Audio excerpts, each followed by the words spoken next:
हमने external male reproductive organs पढ़ लिए। अब इसके बाद आता है सेकंड पार्ट हमारा इंटरनल मेल रिप्रोडक्टिव ऑर्गन्स। तो इंटरनल जो हमारे रिप्रोडक्टिव ऑर्गन्स हैं मेल्स के लिए, उसमें फर्स्ट आता है टेस्टीज़। टेस्टीज़ मेल्स के लिए एक बहुत इम्पॉर्टेंट टाइप की एक स्ट्रक्चर होती है जो ह्यूमन बॉडी में 2 नंबर्स में पाई जाती है। ओवल शेप होती है और इसके ऊपर जो कवरिंग पाई जाती है उसका एक स्पेशल फंक्शन होता है। इसका नाम हम जान लेते हैं, ट्यूनिका वेजिनेलिस। क्या नाम है? ट्यूनिका वेजिनेलिस, जो कि पेरिटोनियम टिश्यूज़ की बनी हुई होती है। इसके बाद हम देखते हैं कि स्पर्मेटिड कॉर्ड्स के साथ ही अटैच्ड होते हैं। जो बॉडी है, ह्यूमन बॉडी है, इसके साथ ये स्पर्मेटिड कॉर्ड्स के साथ अटैच्ड होते हैं और स्क्रोटम में हैंग हुए कंडीशन में रहते हैं। मतलब अगर हम इसकी स्ट्रक्चर देखते हैं तो कुछ इस तरीके की आएगी। ये आप कुछ इस तरीके से इसको मान सकते हैं। ये हमारा कंप्लीटली अगर देखते हैं तो स्क्रोटम है,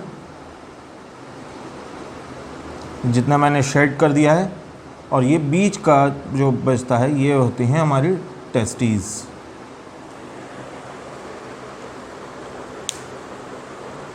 अब टेस्टीज़ में से बहुत सारी ट्यूब लाइक स्ट्रक्चर्स, मतलब छोटी छोटी बारीक नलियाँ टाइप की स्ट्रक्चर्स जो है वो निकलती हैं। इन सभी को हम अगर नाम देते हैं तो ये होता है सेमिनिफेरस ट्यूब्यूल्स।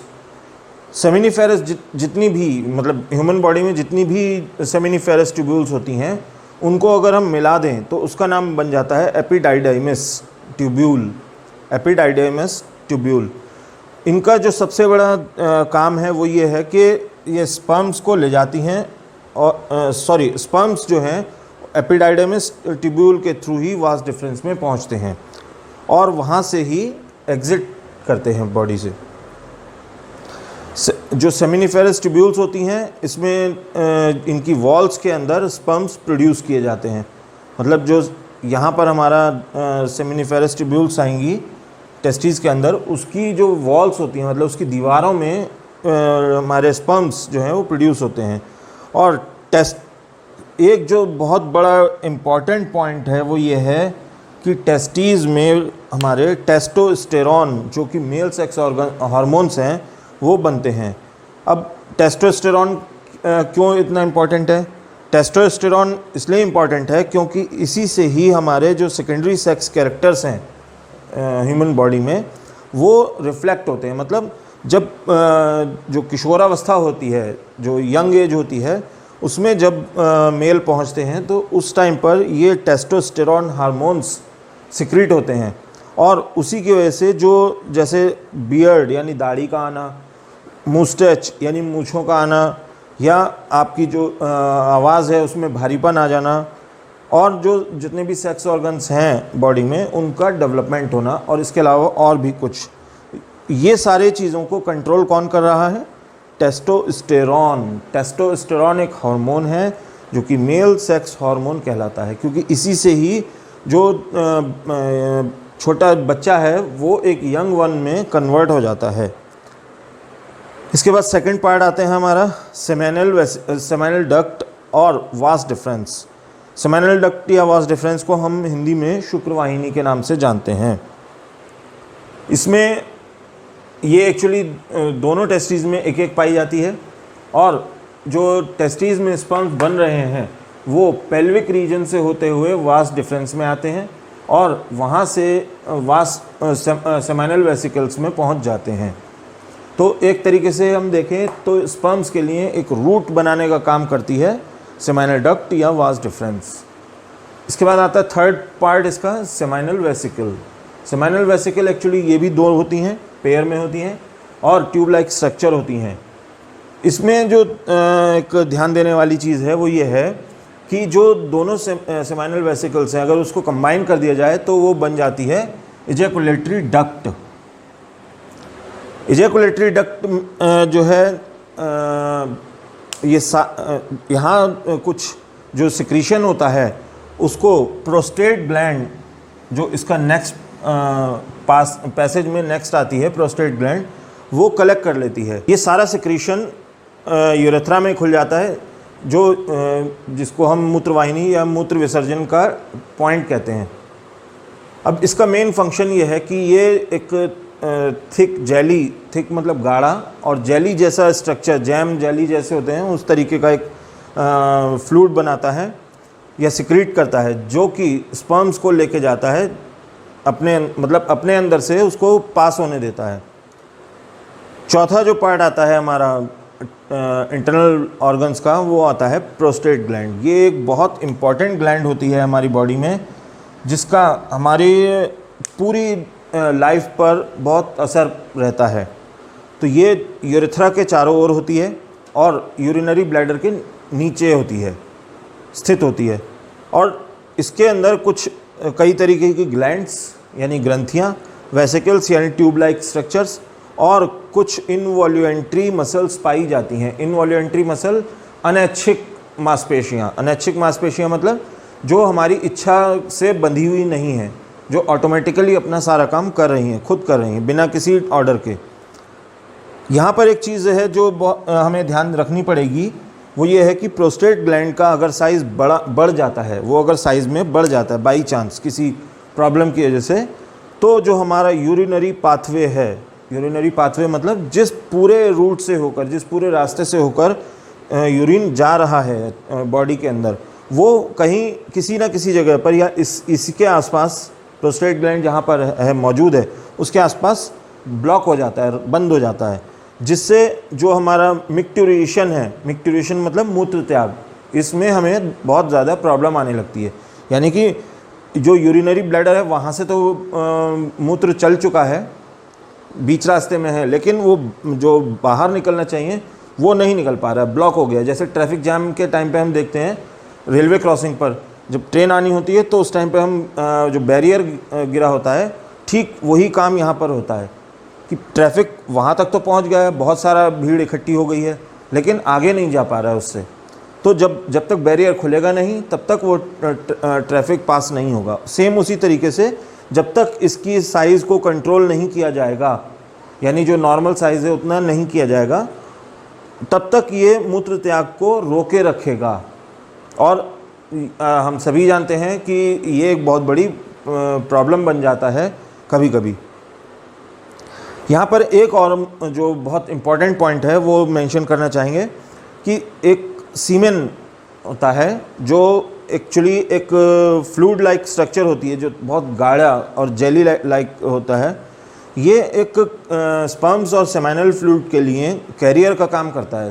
कैरियर मतलब उसको ले जाने का काम करता है एक जगह से दूसरी जगह। इसका नेचर जो है वो अल्कलाइन होता है, जैसा कि हम पीएच वैल्यू से देख सकते हैं 7.4 होती है इसकी पीएच वैल्यू।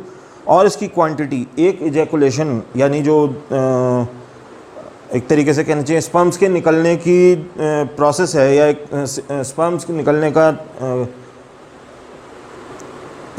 निकलने का प्रोसेस है इजैकुलेशन, उसमें 2.6 से 3.5 ml, यानी केवल एक इजैकुलेशन में 2.6 ml से 3.5 ml तक इसकी क्वांटिटी रिलीज़ होती है।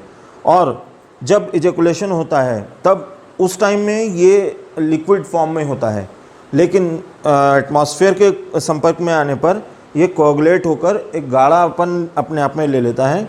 और जो फीमेल वेजाइना है उसमें पहुँच कर ये लगभग 72 घंटे तक जीवित रह सकता है, उसके बाद ये डेड होना शुरू हो जाता है। इसके बाद हम देखते हैं स्पर्म्स या स्पर्मेटोजोआ किन्हें कहते हैं। तो स्पर्म्स या स्पर्मेटोजोआ हमारे मेल सेल्स होती हैं जो ओवम के साथ फर्टिलाइज होकर जाइगोट का निर्माण करती हैं। टेस्टिस की जो सेमिनिफेरस ट्यूब्यूल्स होती हैं उसमें इनका निर्माण होता है, और ये 22 ऑटोसोम्स और एक सेक्स क्रोमोसोम को अपने अंदर कंटेन करके रखते हैं। इन्हीं जो ऑटोसोम्स और क्रोमोसोम्स हैं हमारे स्पर्म्स के अंदर मौजूद, इन्हीं से ही आगे चलकर जो फर्टिलाइजेशन प्रोसेस है वो संपन्न हो पाता है और जाइगोट और लेटर एम्ब्रियो का निर्माण हो पाता है। स्पर्म्स को मैच्योर होने में, यानी उसको परिपक्व होने में, परिपक्वता प्राप्त करने में 74 दिन का टाइम लगता है, 74 डेज़। और ये ख़ास तौर से दो काम करते हैं जो दो हार्मोन्स को कंट्रोल करते हैं, एक FSH फॉलिकल स्टिमुलेटिंग हार्मोन और दूसरा एंड्रोजन। FSH का मेन काम हमारी बॉडी में है कि जो हमारे स्पर्म्स हैं उनकी मैच्योरिटी को इनिशिएट करते हैं। इनिशिएट करने का मतलब यह है कि उन स्पर्म्स जो हैं वो कब मैच्योर होना शुरू करेंगे, वो ये काम करते हैं FSH हार्मोन। और एंड्रोजन जो हार्मोन है ये एक्चुअली जो उनकी गैमीट फॉर्मेशन यानी कि जब फर्टिलाइजेशन के प्रोसेस को शुरू हो जाता है तो उसको आगे कैसे बढ़ाना है, ये उस चीज़ को कंट्रोल करता है। इसमें स्पर्म्स के या स्पर्मेटोजोआ के 3 पार्ट्स होते हैं, जैसा हम सब जानते हैं, हेड, बॉडी एंड टेल। इसका मेन फंक्शन है कि ये यानी स्पर्म्स या स्पर्मेटोजोआ ओवम के साथ मिलकर फर्टिलाइजेशन प्रोसेस करते हैं। फर्टिलाइजेशन प्रोसेस के बाद जाइगोट बनता है। जाइगोट को लेटर एक एम्ब्रियो में कन्वर्ट होता है और एम्ब्रियो ही कम्प्लीटली डेवलप होकर एक न्यू यंग वन का निर्माण करता है जो जन्म लेता है। नेक्स्ट चीज़ आती है, एक प्रोसेस होता है स्पर्मेटोजेनेसिस। स्पर्मेटोजेनेसिस का मतलब ये है कि ये एक प्रोसेस होता है जिसमें कि स्पर्म्स का निर्माण किया जाता है। Process takes place in constantly lower temperature, यानी कि इस प्रोसेस के लिए जो हमारा बॉडी का टेम्परेचर है, ह्यूमन बॉडी का टेम्परेचर है, उससे कुछ कम टेम्परेचर की हमें रिक्वायरमेंट होती है। यानी कि जो ह्यूमन बॉडी है उसका टेम्परेचर 34 डिग्री सेल्सियस होता है नॉर्मल कंडीशंस में। लेकिन स्पर्मेटोजेनेसिस के लिए जो हमारा स्क्रोटम है उसमें 32 डिग्री सेल्सियस यानी 32 डिग्री टेम्परेचर होना ज़रूरी है और ये कॉन्स्टेंटली होना ज़रूरी है। ऐसा नहीं कि आप इस टाइम 32 है वो नॉर्मल है, आगे बढ़ जाए या कम हो जाए उसके बाद, नहीं, 32 डिग्री सेल्सियस का ही टेम्परेचर ज़रूरी है। और ये जो टेम्परेचर है ये कैसे मैनेज होता है, ये एयर के थ्रू मैनेज होता है। तो स्क्रोटम में एयर का ट्रांसपोर्टेशन इस तरीके से मैनेज होता है, किया जाता है हमारी बॉडी के द्वारा कि वहाँ लगातार 32 डिग्री सेल्सियस टेम्परेचर बना रहे ताकि स्पर्मेटोजेनेसिस यानी स्पर्म्स के फॉर्मेशन की प्रक्रिया चलती रहे। तो आज हमने जो हमारा मेल रिप्रोडक्टिव सिस्टम्स है या मेन रिप्रोडक्टिव पार्ट्स हैं उनके बारे में हमने जानकारी ली या पढ़ाई करी। नेक्स्ट वीडियोज़ में हम फीमेल रिप्रोडक्टिव ऑर्गन्स के बारे में पढ़ाई करेंगे। Thank you.